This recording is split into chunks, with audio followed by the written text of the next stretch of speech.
Welcome back to another episode of the Kings Pulse podcast presented by the Kings Herald. My name is Brendan Nunez. Got Bryant West, draft expert of the Kings Herald, joining the show. They jumped to 4, Bryant. They jumped to 4. Holy shit. Of course the Kings would jump up to a spot that actually makes their lives probably more complicated than if they just stayed at 7 or 8. But, hey, that's not a complaint. You can't complain, right? You can't complain, but of course they jumped to 4 in a 3-man draft. You and I both were complaining on Twitter right after it happened, but hey, 4 is better than 7. Yes, it's true. It's that when they weren't called at pick 7, I was like, holy shit, the Kings are really going to get one of Chet or Jabari. And I know that you and I both are so obsessed with this fit that I was freaking out, and then once it was 4, that dream died to me. I'm still the only person talking about, I don't know, could they take next year's pick and move up if they really love one of these guys? But I think it's that I love both of those prospects. I would trade number 4 and a top 4 protected first rounder next year to get up to number 1 or number 2. So would I. Yeah. So would I. And maybe somebody thinks that Paolo is the same. Somebody's not Luka. Yeah. I would very much consider it. And that ended up being Trae Young and Cam Reddish, which fine deal for both sides, really, and kind of in my opinion. Well, I think Luka I would still take over the other two. But me too. Yeah, especially with what we've been witnessing recently. But, Bryant, we already dove into Jaden Ivey, and we'll probably I'm going to end up even doing more research than what we did throughout that profile, because I think Ivey is probably the center of the conversation, it feels like, at least to me. It's really going to be, in my mind, and you never know how things play out. I didn't think Scotty Barnes would jump in the way that he did last year, but I don't know that I also didn't think of it as possible necessarily, especially as we got closer to the draft. But right now, to me, it's like Paolo Banchero, Jabari Smith Jr., and Chet Holmgren are going to be off the board. Yes. And maybe I'm wrong about that, but I feel pretty good about it. I feel like most other draft cycles, it's like probably, but maybe somebody else will jump. I don't know. You kind of hear that with Ivy a little bit, but you could hear it with Shaedon Sharpe too. It's true. It's true. I would put it at 4 to 5 odds that those 3 guys are off the board by the time Sacramento picks. Yeah, and the plan today is to dive into Paolo Banchero, the most complicated fit of those top 3. We've already talked about Jaden Ivey in a previous episode that people can go back to. We've already talked about Chet Holmgren and Jabari Smith Jr. in a previous episode that people can go back to. Those are not going to get outdated in any sort of way, except you'll hear us talking about, well, if they jump. This would be a dream. And sure enough, here we are. So, Paolo Banchero, 6'10 forward from Duke. I'm sure most people are familiar with at this point. He had a phenomenal run in the tournament. And just to go through his basic numbers in his freshman season at Duke, he put up 17.2 points, 7.8 rebounds, 3.2 assists, 1.1 steal, 0.9 blocks on 47% from the field, 33% from 3 on 3.3 3-point attempts per game. That's a lot of threes. And I don't actually think it's enough. It's not enough. It's actually not enough 3-point attempts. I just meant I said the word 3 a lot right there. Oh. So my fault for confusing wording. 47% from the field, 33% from 3, and 72% from the free throw line. Where do you want to start with Paolo, Bryant? I think the basics first. After doing a deep dive, I really would be thrilled if the Kings ended up with Paolo Banchero. I don't love everything about his game, and as I'm sure we will talk about, his weaknesses kind of line up with the Kings' weaknesses in some pretty unfortunate places, but he's just so damn capable on offense and flashes pretty much everything you'd want in a big playmaking, lead scoring big man. So just when you talk about the tool set and the upside, he's got everything you'd want in a true offensive hub. And maybe he doesn't get there. I'm a little hesitant to go all in on him like I know a lot of smart draft Twitter guys are, but man, he is a lot of fun to watch. I think he's going to be so much better in the NBA with better spacing, better teammates, better coaching, and everything you could want in that kind of big man. Yeah, hypothetically, better spacing. Who knows if that would be true in Sacramento? That's true. It's pretty damn true. The talent with Paolo, and the reason that I think teams could consider him at 1, I think that we've heard that as a conversation, and I don't know that I would necessarily. I'm a very big Chet guy, to be fair, and I would take Jabari over Paolo as well, but I see the idea with Paolo and really his selling point, if somebody were to consider him at 1, and we've talked about this before, is that he is the guy that could be a primary option on offense for a team in the NBA. I don't think that I can comfortably say that that's like in the cards outside of outlier reaching close to ceiling for either of Chet or Jabari. And where you see it with Paolo is the creation. You know, he's a good play finisher, but he also is a good he's good at starting the plays and creating the opportunities himself. Like in isolation, I think what stands out to me is that he's such a strong player, and he doesn't have your typical like bouncy athleticism that pops off the page or anything. I don't know. He's not a bad athlete either, but he's not standout in that way. But he has the strength at 6'10", and it's the footwork to me. The way that his dribble moves are not phenomenal, but they're enough combined with the footwork that as a 6'10" guy with his sort of strength, like to be creating for himself in isolation and getting a decent amount of space is the primary thing that stands out, is like why this guy is being considered top 3 candidate and even a potential guy that's going to be talked about for that number 1 spot, is just being able to consistently create space for yourself and get to your own shot at that sort of size. It is really impressive. You know, like what did you make of the space creation from all 3 levels that we saw from Paolo? Well, I really do think he has the drive to be a 3-level scorer, and the passing skill to do it for others as well. For a big man to have his level of, coordination, footwork, live dribbling ability, and, his tool set. He's got an incredible intersection of strength, size, force, balance, footwork, like you said. He really kind of moves like a explosive wing. He's not the biggest leaper, but he's so much faster than a dude at his size and mass should be. And his power when he gets the ball on the perimeter and heads downhill, like that was just impossible to stop in college. And it's going to be a real threat for him at the next level. He can burst past guys, finish with power, finesse, or a spin move, or he can just do a real quick pull up pretty much any point you want. So he shot 58.1% at the basket and on post-up plays in the half court, 69th percentile, which is pretty dang good considering, how much attention he was getting in the paint. He was efficient jump shooter at all 3 levels, 60th percentile on mid-range jump shots, 50th percentile on 3-pointers. He ended the season shooting. Oh, no, I'm sorry. He was 60th percentile on all jump shots and 88th percentile on mid-range shots, shot 47.5% on all mid-range shots, which is absolutely phenomenal from a guy with his skill set. When it comes to a go-to move, like I already love his pull-up shot. If he gets going downhill and he gets any sort of separation from a guy, he's just going to be able to rise up.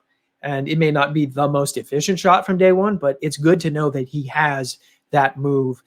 And if a guy is really worried about and sticks straight in his face, like he's probably going to get a step on him and get to the basket in one way or another. So I just love his intersection of tools and offensive creation at just 19 years old.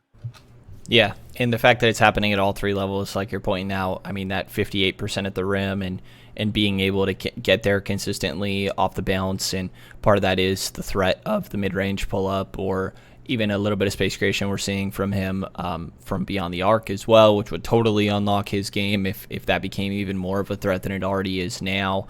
I think the comps we hear, and again, they're like major flaws with every comp, but I think that for the idea of like picturing what sort of ISO creation we're talking about, I think of the Julius Randle comp is really common, and then like a Detroit Blake Griffin, where it's these very athletic or very strong forces that have just enough dribble moves and a threat of a pull-up that they're also able to get downhill and kind of work from all three levels. So just for anybody not all too familiar with Banchero's game, just kind of to help picture the sort of player that we're talking about on the offensive end. And what really gets it going for me is that passing that you kind of talked about a little bit. And this is where what level of passer and creator he is at the next level, like the scale of this is, can he be the number one option or not to me? And when it comes to the passing, I mean, we talked about it a little bit, but 3.2 assists per game in his 33 minutes that he's playing for a guy at his size and creating in the way that he is, I think is really intriguing to me. There was a lot of passes that were just not typically what you see from a big man. Like, I kind of come back to a little bit of Detroit Blake Griffin, who I think that when people hear Detroit Blake Griffin, they don't have the greatest picture in mind, but there was a year where Blake Griffin was phenomenal in his season in Detroit without that same bounce. And I'm curious where you're at with the passing with Paolo, because I was impressed with a lot of the reads. I think for a guy his size, he's making nice passes. I think sometimes they were a little like, he knows that if I'm caught in a bad situation, this is who I'm going to pass it to, rather than, oh, I saw this help side defender cheat a little bit, so instead of going to the corner, I'm going to go to the wing. I felt like he was a little bit predetermined sometimes, and maybe I would have preferred, like we talk about with like Giddey, where it's like that in result-wise was a bad pass, but I like the thought process. I think it was a little bit more of the opposite with Paolo, where it's like, okay, that was a solid result, but he didn't try the creative passes all too much to me. I think he got better and better as a playmaker as the year went on. And the numbers back that up. He averaged nearly 4 assists per game in their final 18 games. I don't want to take anything away from his teammates, because he didn't even lead the team in assists. Wendell Moore was the leader there. Jeremy Roach was kind of a strong tertiary playmaker at the normal guard position. But, Pablo's passing ability, while demanding most of the defensive attention, really made that offense work. I thought, especially as the year went on, I kind of agree with you. I saw more of those predetermined passes early in the season, but later and later in the season, as he got chemistry going, especially with Mark Williams in that high-low kind of thing, he saw plays open up. He started reading the defenses really well, saw where the doubles were coming from, and really did start putting some flair on his passes. Like, his drive and kick game was just a huge part of punishing doubles and keeping opponents honest. And, given that his live dribble ability and speed in the open court, he is as dynamic a rebound and go threat as you could possibly ask for.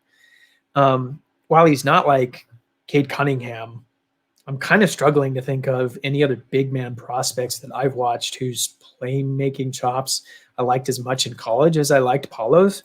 I'm kind of with you in if he's going to be the center point of your offense and the main playmaker, that's going to take some real growth. That's going to take a really creative offensive system.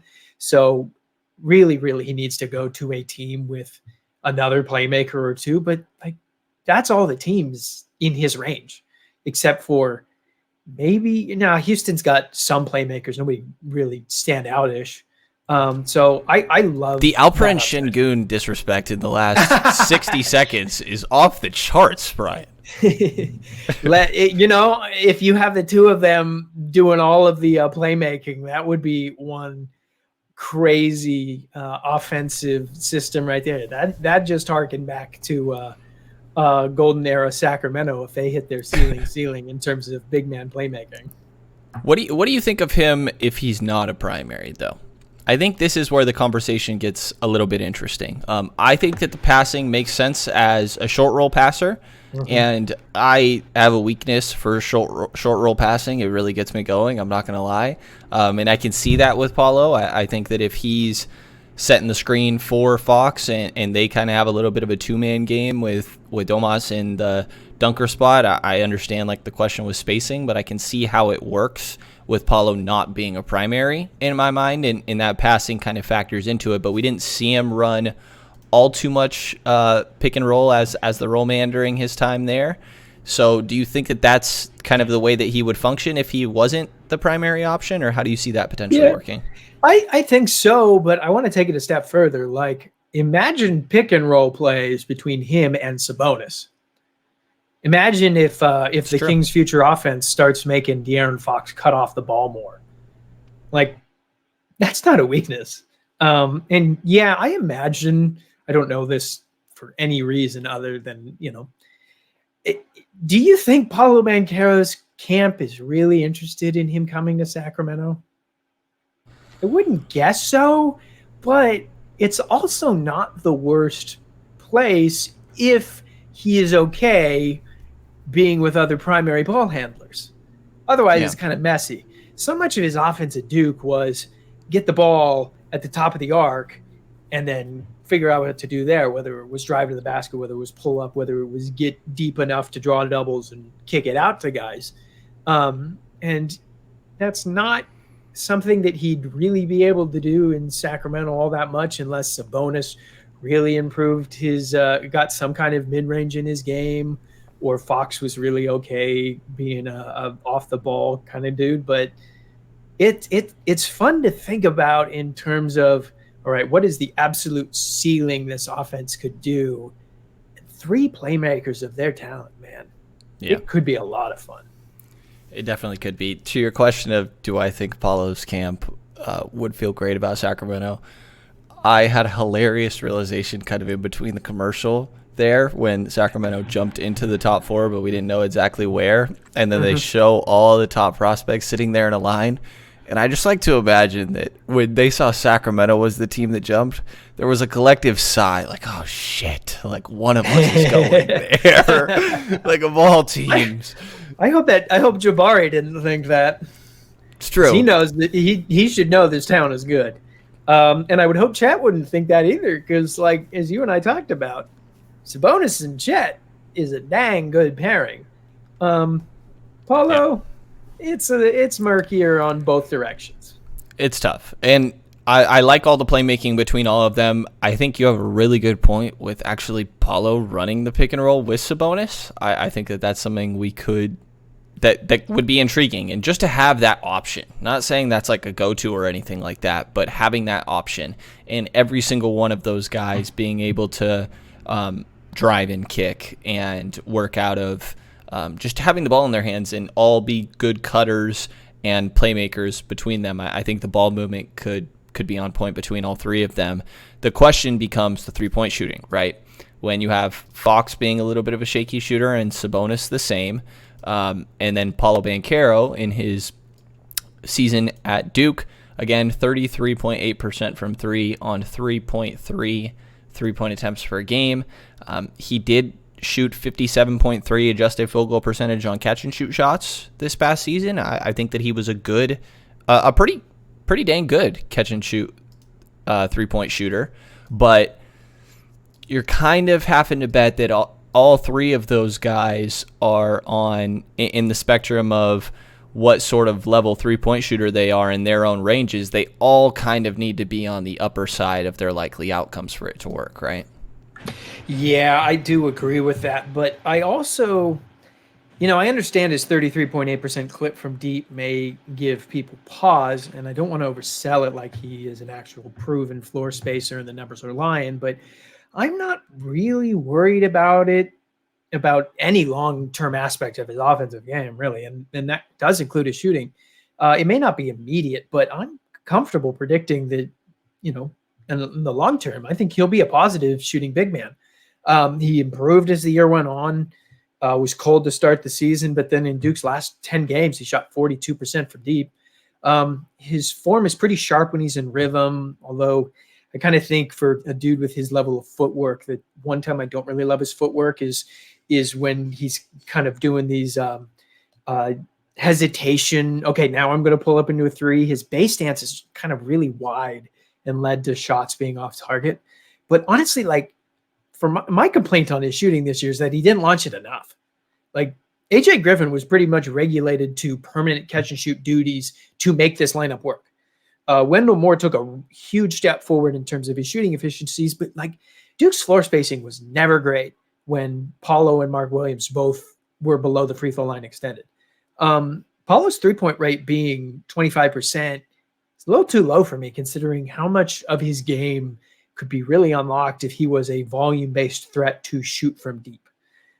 So while it's not something that I expect will be a huge improvement in his rookie year or maybe even longer than that, like he has to know that his ceiling on offense is getting that shot to be money. So and just looking at his form now, I'm pretty comfortable with it. Do I love it in Sacramento? Not really, but it's not enough for me not to take him there at number 4 if he is the forward who drops. Absolutely. Unless Chet or Jabari are still on the board for whatever random reason, if Paolo Banchero is there at 4, the Kings need to take him and run. I think you're muted. You're being super greedy there. Dude, I am just praying. I would give anything. Orlando surprises everybody, takes Sharp, and then suddenly Houston's like, well, we were always going to take Ivy. So obviously, we don't have enough guards here. Yeah. The two guys that make perfect sense for the top 2 teams. No, it's not happening, Bryant. Let me live. Let me dream here. One of Sharp or Ivy could go in the top 3. Totally. It's not impossible. Totally. That's what we're going to keep telling ourselves. Or if the Draft Express guys have their way, Keegan Murray will suddenly be getting a top 3 item. Who knows? Our top 4. Who knows what's going to go on here? And we'll get into Keegan Murray at a later point. I think the issue with Banchero as a shooter, because I still buy him being I don't think he's a bad 3-point shooter. I'm not really worried about that.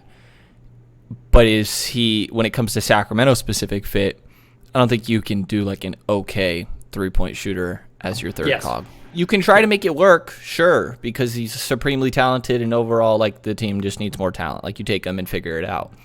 But the issue is that you already have 2 shooters that are One of them's not even a shooter at all, really, with Sabonis right now. And maybe that changes. Maybe Fox takes a jump. I know he's like working on cleaning up his form this offseason and everything, so maybe.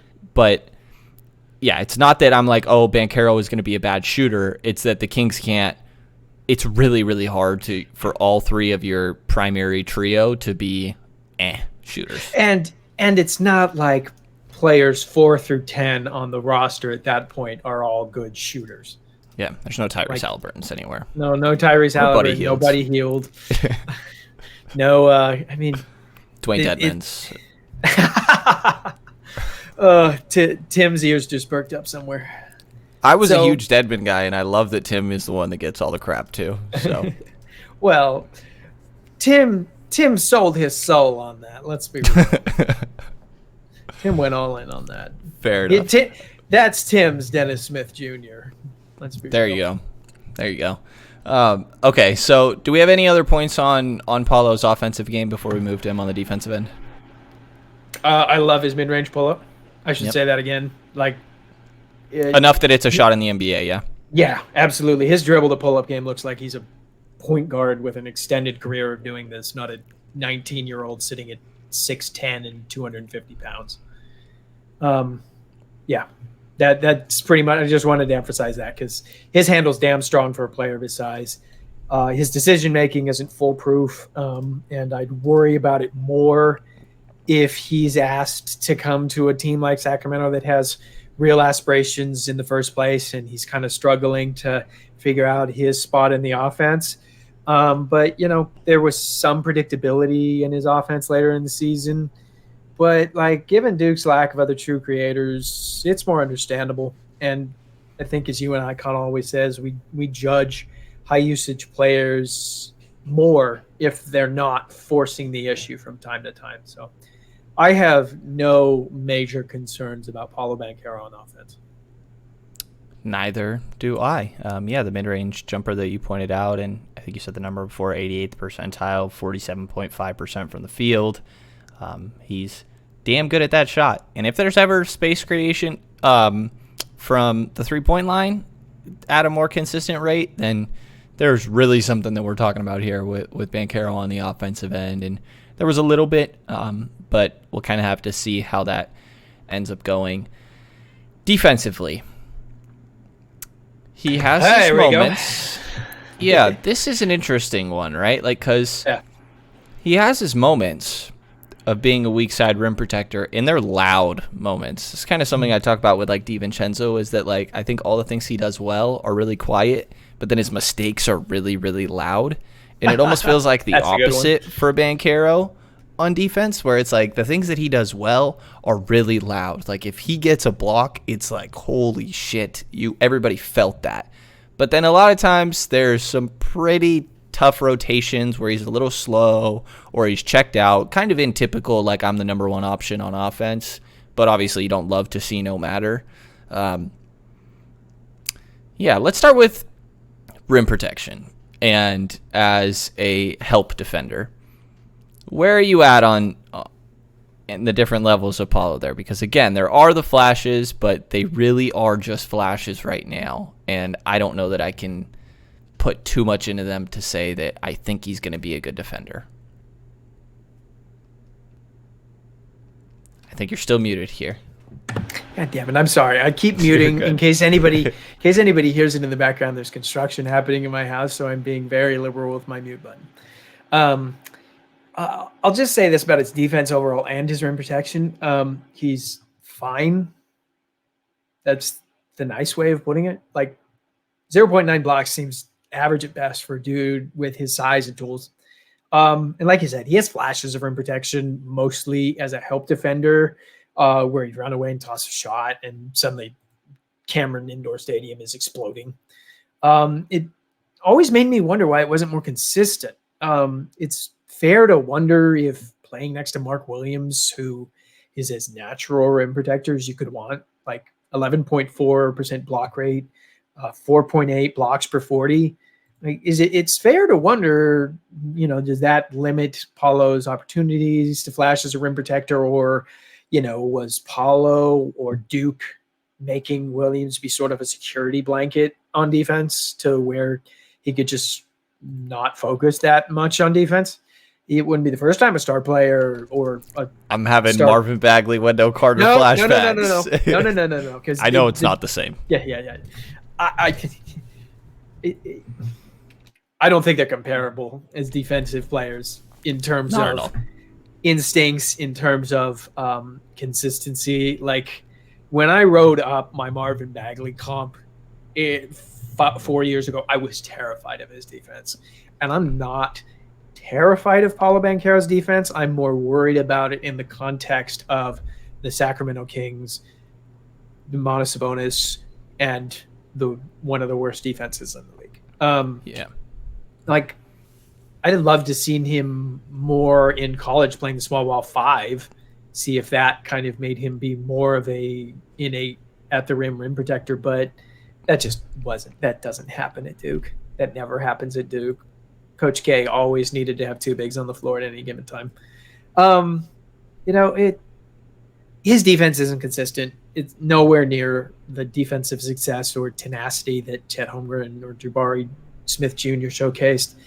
And like, I don't want to keep underselling this. He had highlights where his innate physicality and awareness shows up, where he shadowed dudes well or made great rotations, but there are plenty of lowlights. Plays where he fumbled his cover or was lackadaisical in pick and roll coverage or just failed to do any sort of rotation. But again, and I hate coming back to this, and I feel like I have to say this about 80% of dudes in the lottery. This is just such a consistent thing with high usage one and done players, and so many of them turning around in the pros. And I don't think he's anywhere near as inconsistent on defense as Jaden Ivey was. So he's fine. I think his tool set and court awareness kind of make me think that it'll catch up in time. but that's not great for Sacramento. So Yeah, it's one of those things where you're picking him because of his all-around offensive skill set, and in my mind, just like the way I kind of am looking at him, if there's anything else that you get on the defensive end, that's amazing, and you can like I see it as potential. It totally could be there for him. I'm also not betting on it. I'm picking him with the thought that he probably won't. I'm not expecting anything on defense, pretty much. Picking him for his offense, anything else you get on defense is a plus, and I think there is a okay chance that there is more on the defensive end. yeah, I would sure hope so. He's just too smart a dude on offense to make me think that he won't figure out his place in NBA defense. And he's just got the tools too much. He's not the quickest guy. Like, I'm going to be a little worried if suddenly he's asked to do drop coverage. But it's not to anywhere near the degree that I'm considering anybody else if he's the one of those three that falls to 4. He did okay on the perimeter too. Yeah, if he's at 4, I'm taking him too. I'm with you. He did okay on the perimeter. Like, yeah. Again, it kind of all falls in this same way we've been talking about it. Like, it was okay. That's about all I got. Yeah. You know, like, there were moments where I was like, hey, maybe that's something. And there's other ones where I'm like, all right, well, I'm going to forgive you because of what you just did on the other end. Yeah, he's hard to get an exactly like strong, at least from my point of view, a strong opinion on how I feel about him on the defensive end. So I've kind of settled on, like I said, anything that you get from him there, great. I don't think that he's going to kill you on the defensive end. I don't think he's somebody that's targeted every single possession or anything like that, but you're picking him for his offense, and anything other plus you get on defense is great. It is a really questionable fit with Sabonis. Yeah. It would take a lot of effort on the part of this new coaching staff to figure out how their strengths and weaknesses overlap and how to get the most out of both of them. So it's definitely concerning in a way that it's not for Smith and Holmgren. And I think that, you know, there's always conversations on Twitter about, I see a lot of people have Paolo number 1 just because he's this dude who, unlike Jabari and Chet, can really become a primary offensive focal point. And it's the difference to me as to what you and I do when we're looking at a team construct. Because does Paolo have an argument for the number 1 pick? I think so. Does Paolo have an argument as, you know, one of the better players for Sacramento to take? Sure. It's just not as naturally clean a fit. And at some point, you just don't care about that when you got talent. Talent overrides everything else. But, you know, this Sacramento Kings team ain't going to be that patient. Last year, they took a guy who was somewhat of a more complex fit given their roster construction. And they may do it again if he's the best player left on the board. But at some point, and I feel like I'm delving into the side of the argument that I don't really want to be right now, because take Jaden Ivey if he's the last one on the board. Just do it. It's not going to be easy, though. Yeah. Say that Sharp jumps into the top 3, and it's Banchero and Ivy. Do you have Banchero in a tier above Ivy, or yes. Where are you kind of at between the two? Absolutely. Absolutely. Not even a – I like Jaden Ivey. Don't take this as Jaden Ivey slander. Paolo Banchero's got an upside that a range of upside, a much greater range of upside than I think Jaden Ivey does. I'm with you. Even, I mean, offensively, like the playmaking, I think that we've seen better passing from Banchero, and that's a 6'10" guy. Absolutely. Yeah, the creation is more consistent. That we've seen, like the space creation, and it's from all 3 levels that we've seen with Banchero. I don't know, probably a toss up on their 3-point shooting. But yeah, I think that you could get a plus defender out of Banchero.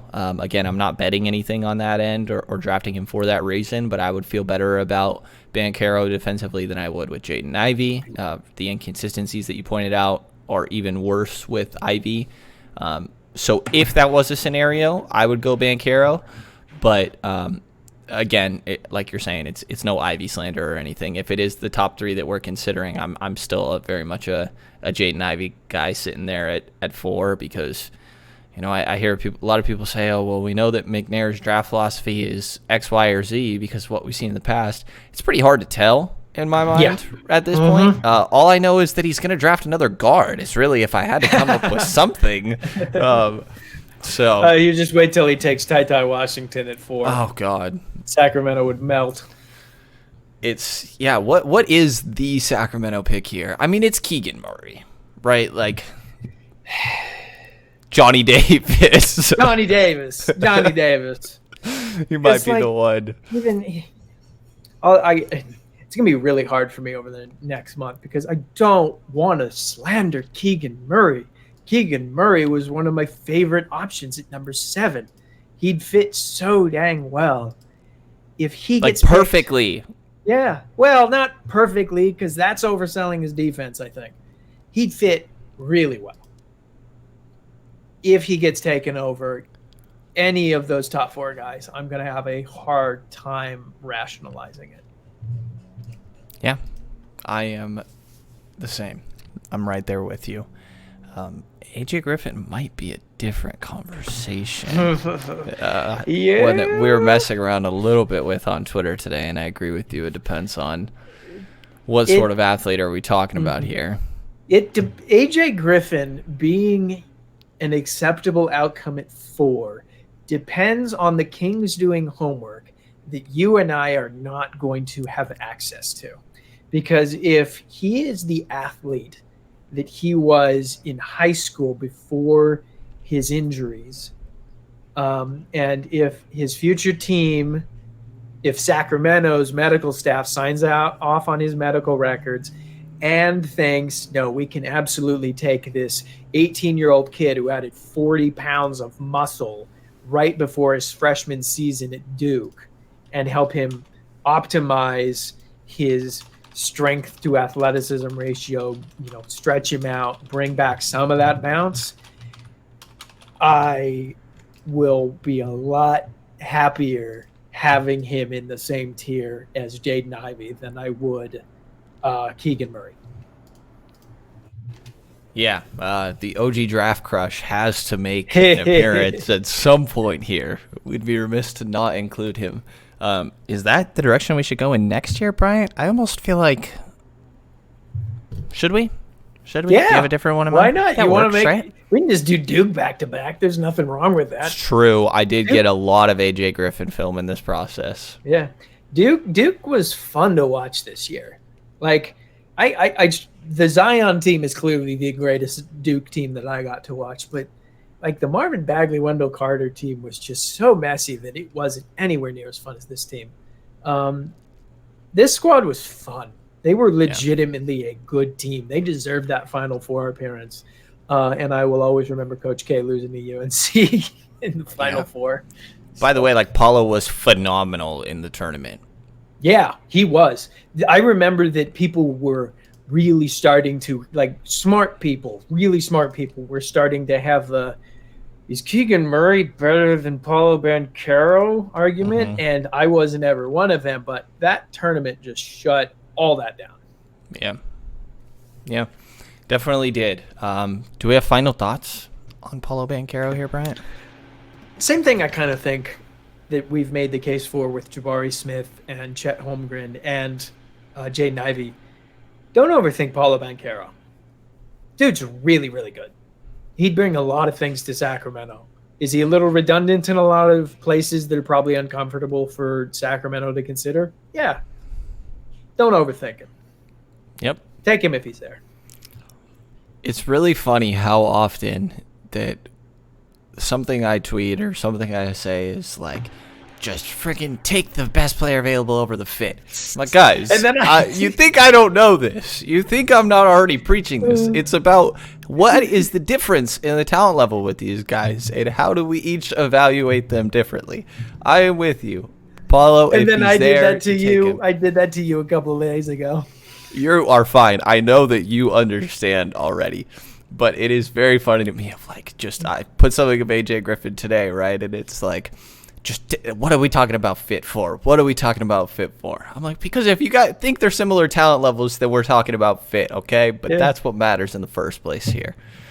It is very funny, and I know that there's going to be nonstop people thinking that I'm preaching somebody just because of fit. I'm only considering them alongside any of the top three or Jaden Ivey if I also think the talent level is close enough. Now, here's a spoiler for our conversation for AJ Griffin next week. If Monty McNair takes AJ Griffin, I am going to be ecstatic because I will then believe that they've done the homework and they've talked to their training staff and their medical staff to the point where I am suddenly confident that we are going to get the athletically optimized AJ Griffin. And if you get that with his shooting ability, forget it. He is the best fit for Sacramento. And similarly, if they take Sharp, I think there'd be more skepticism for sure, but I would do the same thing. I would believe, okay, if this team that is trying to be Minnesota, the turnaround that Minnesota just had and have that happen this year, they were willing to take Sharp, like, oh shit, all the research they did that we're not able to do, and they believe in this guy, then all right, I'm on board. Absolutely. Like, it takes an audacity for a team with a playoff mandate to look at Shaedon Sharp and say, the last time you played was like 9 months ago, and you only played 12 games. Graduated high school like 2 months ago. Yeah, then you went to Kentucky, and apparently some team scouts got to go into Kentucky practices. So that's another piece of homework that hopefully the Kings have that we don't. If they take Shaedon Sharp, I'll just applaud it. I'm not going to be convinced that it's the safest thing. I'm going to be a little worried about the downside in taking him, but man, that takes onions that I wouldn't have if I was Monty McNair and my job was on the line, but I wish I could. Yeah. And I know our buddy Kenny Caraway. Yes, I was going to say the same thing. I would run to Kenny Caraway's Twitter and see how he's reacting. and I gave him a little shit yesterday because he said he's heads and above anybody else you should consider here. And I'm like, how do we know that? We don't know that. We don't have the evidence to know that. We can't watch, even if we sat down and watched all 12 of his games from that season, we can't know that from high school. Which, of course, we're going to, Brian. We have to watch all these high school films. We haven't done it yet. Of course. We haven't done it yet. But if if a team does the research that we can't do and comes to the conclusion that he's the pick, I'll just applaud it. Yep. So I'd be excited. I'm gonna have a lot of takes over the next month, and the number one thing I'm trying to do is make the case for guys rather than make case against guys.